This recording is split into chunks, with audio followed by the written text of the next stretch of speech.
Hello, and welcome to the 30th video in my Punishing Graven lore series. Today we will jump into the third chapter of the Floating Record stories, Left Unsaid. Previously in chapter 20, Grey Raven and the Purifying Force worked together to explore the abandoned Copperfield Aquarium, searching for the members of Scarlet Revelation and the remnants of Chico's squad.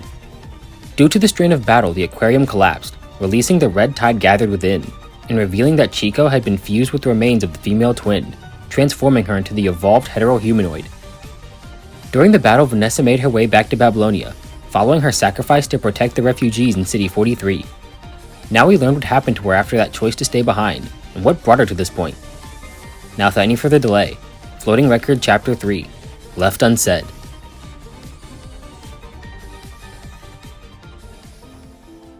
After making a recovery following her arrival in the Star of Life, Vanessa still has yet to receive any combat missions, causing her a fair bit of frustration. She is soon contacted by her team advisor, who reminds her that soon she will need to fill the vacancies left by both Liv and Teasel. Even being aware of this, she can't bring herself to make a decision due to one concern: she doesn't know how to keep her constructs loyal. Afterwards, she checks Bambinata's memory module. For quite some time, she has been suffering from an unusual case of amnesia. While her condition was initially stable, she would occasionally lose the ability to recall memory data. As the fighting on the surface got worse, the relatively minor issues of Bambinata's memory were pushed to the wayside. The cause of these symptoms is largely unknown, but it is linked to the way her Inver device interacts with her mind. Vanessa checks the start date of her lost memories, and sees they start on the day of the evacuation. Even with all the physical and mental trauma that event caused, something within her makes her reproduce the data on her terminal. After Grey Raven had led the transports away, Vanessa held back the waves of hetero creatures for nearly 2 hours. She soon completely exhausts her supply of drones and explosives, but being surrounded on all sides, out of weapons, and having reached her physical limit, Bambinata sets up their final trump card.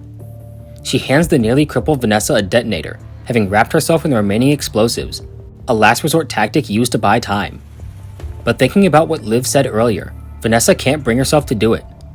She drops the detonator, and Bambinata panics, trying to simulate a way for Vanessa to survive, and that momentary pause gives the hetero creatures an opening. Before she is devoured, the creatures in front of her suddenly collapse. In fact, all the hetero creatures stop in their tracks, simply looking, as the silhouette of a young man comes into view. Against Bambinata's protest, Vanessa allows Teasel to approach, and to their surprise, he bandages her wounds. He has always known Vanessa as selfish, cruel, and heartless, never considering her constructs as more than mere things to use. Even when sacrificing one of her toys in this very same manner, she wouldn't have spared a second glance. So he always wondered how she would look after sacrificing her favorite doll Bambinata. Yet that is what he can't understand. How did Grey Raven convince such a person to lay down her life for the sake of others? What could have possibly changed? Although at this point he couldn't care less, he just wants to be free, to have his mind and body belong to him and him alone. She tries arguing, but the strain of her injuries is too much to handle, and she immediately passes out. Over Vanessa's unconscious body, Teasel offers Bambinata this very same chance to seize her individuality and join him.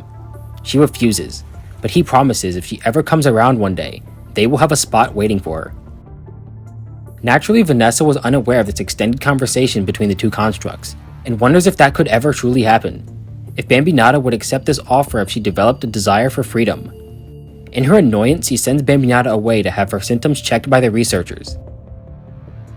Later that day, she receives a call from Bambinata, informing her of a newly assigned mission, alongside none other than Vera herself.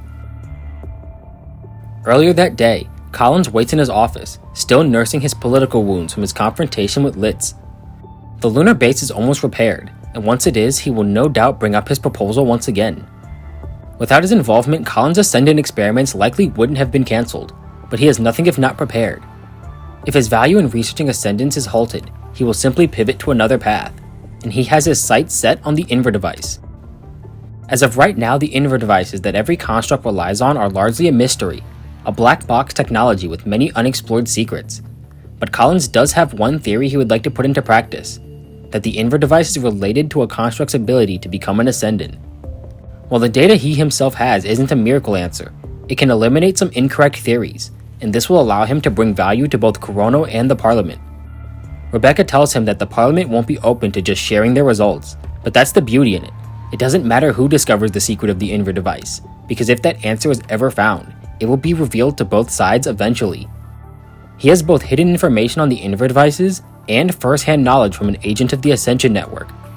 Now that people are no longer paying him much attention, and Litz thinks he's out of the picture, there's no better time to act. Hassan and Nicola wait in a meeting room, discussing the progress of their own Inver device research. Now that the state of the surface has calmed down for now, it can be made a top priority.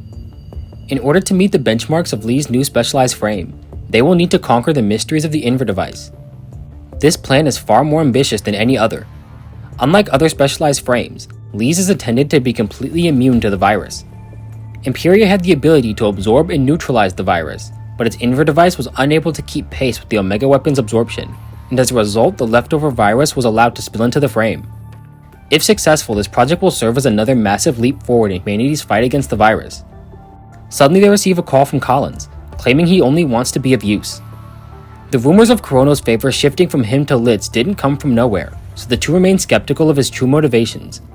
He sends over the data, and even tells them of a hidden mind research facility on the surface. They agree to send someone down to investigate, knowing the value this research could bring to their cause. They choose Vera, since as a former member of Corono she knows what to expect, and Bambinata of Egret. After terminating the call, Collins wonders why they chose that second construct, and upon reading her file, he finds himself in a fit of laughter. On the transport, Vera expresses her confusion, wondering why two are needed for what seems like a low-level retrieval mission, when Vanessa steps onto the transport to correct her. This mission involves 3. They exit the transport and approach the hidden base, an old-school-looking building deep within the forest. As they near the building, Vanessa is reminded of her first meeting with Bambinata. As a child, the young Vanessa lived in Babylonia alongside her parents, 2 researchers named Petra and Raymond. The two have chosen to adopt another child, and today is the day of her arrival. They meet with a Corona researcher at the front of their house, and she sees her new sister Bambinata for the first time. In the following weeks, her parents spent an increasing amount of time with the new girl. She watches as they treat her with a gentleness and care she never enjoyed herself. The two thrust themselves into their research, and are overjoyed that Bambinata's unique attributes as a research subject make it progress even faster. But for all their planning and attention to detail, they fail to notice the rift forming within their own home. Vanessa snaps herself out of her memories as they enter the building, and the investigation begins. They search through the abandoned orphanage, when Bambinata finds they are being watched, and if they are being watched, there has to be a watcher. Vanessa initiates a deep mind connection, and Bambinata sees fragments of scenes within her memory, allowing the 3 to find the monitoring room. They search through the terminal, only to find there are gaps in the data. Bambinata uses her external memory module to connect those fragments, and successfully retrieves a map of the building's layout. During her search, she learns the fragmented memories belong to whoever once called this place home, and encounters a strange but dangerous projection within the data space. In order to free herself, she destroys the abnormal data fragment, and collapses the data space. She wakes up to find herself in a whole other room, with no recollection of when or how she got there, and having lost track of Vanessa, she begins to panic. Her transmissions go unanswered, and her frame is no longer under her control. An experimental construct named Dottie and a strange mechanoid make their appearance, restraining the girl. She resists and tries to fight back, causing the machine to label her a naughty child, and naughty children need to be punished, as a sudden surge of virus infects her frame, tearing at her senses, and the girl blacks out. Within the darkness, strange bubbles appear, floating around her, so close she can reach out and touch them. Upon doing so, the bubble bursts, showing her the memory data locked within. At one point, she was just another Corona test subject, but one day this lucky child was chosen to live with her new parents in Babylonia, and that with their help she might even stop losing her memories. Seemingly confused by the researcher's statement, he simply tells her to behave. She assumes she had been doing just that, so she can't help but wonder, why does this girl hate her so much? Tears roll down Vanessa's face, crying as she sees Bambinata get all the care and praise she always desired. While she cries, Bambinata reaches out her hand, stroking her sister's head, as Petra often does for her, and to her surprise it seems to calm Vanessa down. Bambinata makes it clear she never wanted to steal away their parents. In fact, the only reason they spend so much time with her is the value she brings to their experiments, that securing results would pave a bright future for Vanessa herself. Having calmed down just as fast as she got angry, the young Vanessa makes Bambinata promise to never mention her crying to anyone, and for the first time, she even calls the construct by her name. The memory ends just as abruptly as it began, and she finds herself back in the darkness. She pops more bubbles, trying to piece together these disjointed memories of her past. She finds herself back in that home, having just finished another experiment. They fixed an issue where her frame would randomly shut down, and even installed a new memory storage device, inadvertently wiping out her memories up until that point, including her promise with Vanessa, who had been listening in on their conversation. Hearing this, she storms off to her room in anger, and Petra sends Bambinata after her, all in hopes of having her build new memories with her sister. Meanwhile, Vera and Vanessa rush through the building, trying to contact Bambinata, as somehow she managed to sever the mind connection before running off. Using the map, they find there's a massive section of the building underground, likely being where Corono conducted their experiments and where Bambinata disappeared to. The two find a construct that managed to retain some semblance of its original consciousness, and it shows them the entrance to the underground labyrinth. Vanessa suggests they clear the rest of the topside rooms, just to be sure Bambinata didn't double back and pass them. While they walk, Vera catches Vanessa eyeing a pair of ballet shoes, dragging up old memories. Vanessa decides to show off the ballet moves she learned during practice, even giving Bambinata a notebook to draw them out, just in case she loses her memory again. She ends up being enrolled in Vanessa's class, and progresses rather quickly in her ballet training, even surpassing Vanessa's skills with relative ease. Her rapid improvement both impresses and shocks the girl, who assumes Bambinata must like ballet to have put so much effort into it. But the term gives her pause. What does it mean to like something? Is she allowed to have these feelings without being commanded? She wonders, staring into the mirror as the unfamiliar feeling brings with it a sense of anxiousness. A few days later, Petra reprimands Vanessa for her relatively poor results, saying that she is squandering all of the opportunities they have given her. Raymond comes back home and joins the conversation, telling Vanessa that if she doesn't like ballet, she can simply pick a different activity for her and Bambinata to join. She tries to get Bambinata to speak up for herself, to admit that she wants to dance, but she can't bring herself to go against their parents' wishes, so she stays silent. Vanessa questions why she stays with her. Is it for their parents, or because she enjoys it? Initially, she can't understand the difference between these two choices, but decides on the latter, and smiles at the sight of Vanessa's improved mood. Since quitting ballet, she tries her hand at more technical pursuits, but fails to make the cut for a laboratory assistant position, only getting in due to her father's influence. Not wanting her sister to belittle herself, Bambinata comes to her defense. Laying on the bed, the two wordlessly stare into each other's eyes, and Bambinata makes a heartfelt promise. Whatever Vanessa does, she will be there to support her sister. The next day, Vanessa tells her parents that she will not return to the research job. She hates it, and she can't produce the results that they want, so she has decided to follow her own path in life.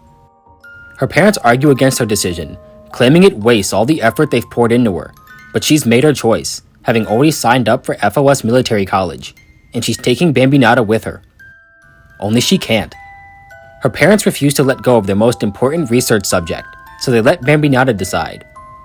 Who does she want to be with? What does she want to do? Yet these conflicting wants and expectations lock her into place. The promise to her sister, the need to be a good child, the desire to follow her own wants, and the lack of a sense of self. Unable to find the balance between them, she falls silent. Vanessa lets go of the girl's hand, looking away with a mocking smile. In this moment, she forever decides if she can't have what she wants, she will just need to be strong enough to take it. With that, she runs into her room to grab her bags, disappearing out of the front door.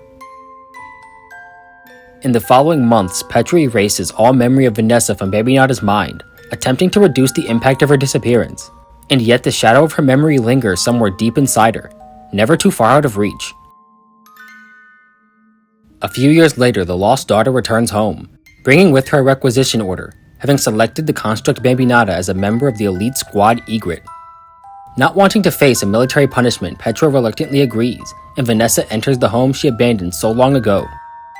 She makes her way to her old room, finding a stack of drawings, a young girl doing homework, or practicing ballet, dozens of images, snapshots of their childhood together, words and phrases etched on every page.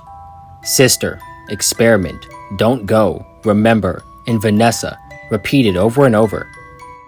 The construct she brought with her calls from the other room, having been given Bambinata with her memory chip removed. As they leave, Petra gives her daughter one last send-off, telling her to never come back. She takes Bambinata to Asimov, and he outfits her with combat functionalities, and even constructs the external memory unit to replace the one taken by her parents, allowing easy access to mission-critical data. However, the symptoms of her amnesia have a deeper cause, one that can't be fixed without a better understanding of in-device technology. But whatever the cause is, her memories have not yet been erased, only sealed within her deep mind. None of this seems to concern Vanessa, as her only requirement is that her constructs are loyal. Nothing else is of importance. Deep within Bambinata's mind, she manages to wake herself up, thanks to the aid of a small black butterfly. It guides her through her memories, and she decides that she wants to go back to Vanessa and tell her all the things she couldn't all those years ago. And the first step to that goal is to defeat Dottie.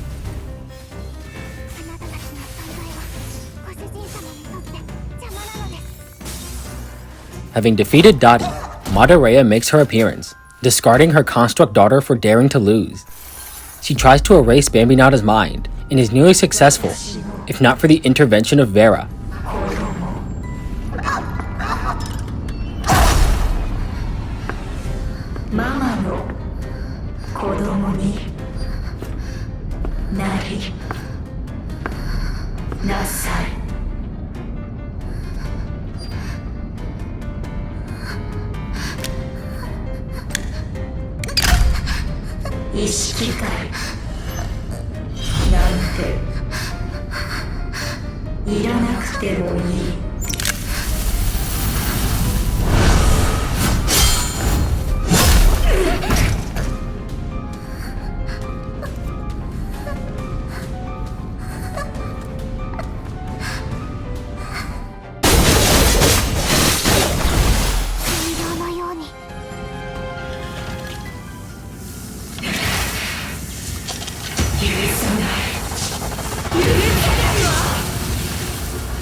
Together the two defeat the mechanoid, and Vera leaves to get supplies for the injured Bambinata.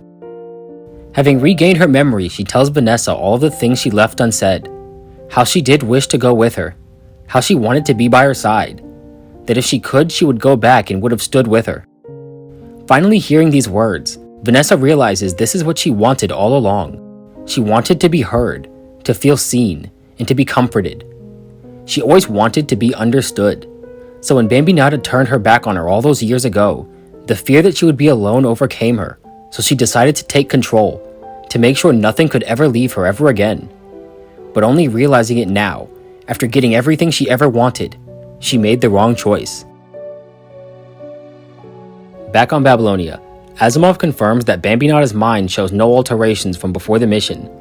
The mechanoid's tampering only seemed to be limited to her Inver device, and the memory flashbacks were likely an impact of the punishing virus. Unfortunately, upon their arrival, she learned Bambinata's memory storage unit was forcibly reformatted, leaving her with no memories of the prior experience. With all that being said, Asimov takes the data they recovered on their search, and Bambinata leaves with Vanessa. Meanwhile, Vera completes her post-mission inspection with Nicola, and he gives her full autonomy to make her own moves, as the two plan their next steps, intending to force Corono's schemes out into the open.